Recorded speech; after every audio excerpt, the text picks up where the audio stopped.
अरे, आज वर्ग एकदम शांत आणि सरळ बसला आहे.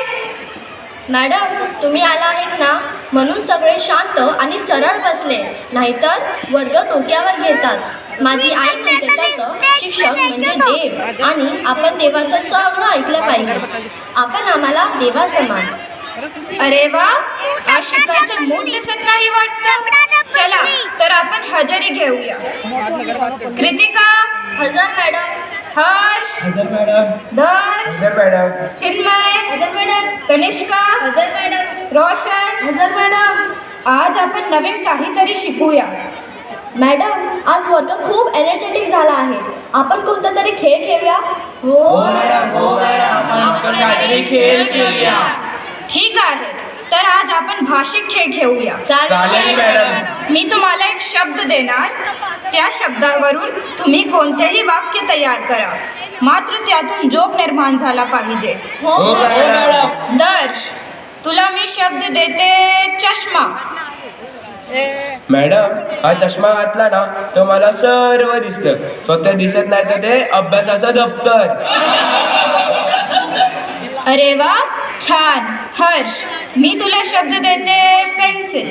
बघूया हर्ष काय वाक्य तयार करतो. मॅडम, ही माझी पेन्सिल रोज कमी कमी होत जाते, जसं काही शिल्पा शेट्टी डायटिंग करते. अरे वा, हर्ष एकदम फिल्मी. चिन्मय, मी तुला शब्द देते शाळा. मॅडम, तुम्ही ओरडणार तर नाहीत ना? अजिबात नाही, तू बनव वाक्य. मॅडम, शाळा म्हणजे देऊळ आणि तुम्ही त्या देवळातील घंटा वाजवणारी पद्धती. छान.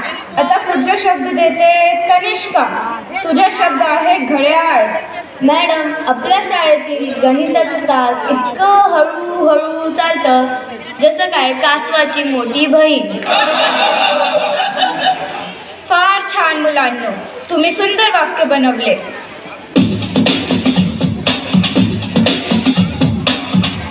अगं, किती उशीर झाला, आज अजून बेल वाजली नाही वाटतं.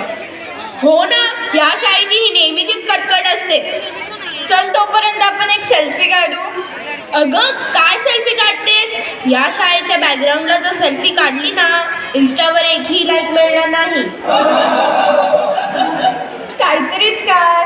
अगं हो, माझी मैत्रीण आहे ना, तिचा मुलगा विहान, तो इंटरनॅशनल शाळेमध्ये शिकतो. जर तिने त्या शाळेसमोर सेल्फी काढली ना तर तिला इन्स्टावर भरभरून लाईक मिळतात. मी देखील विचार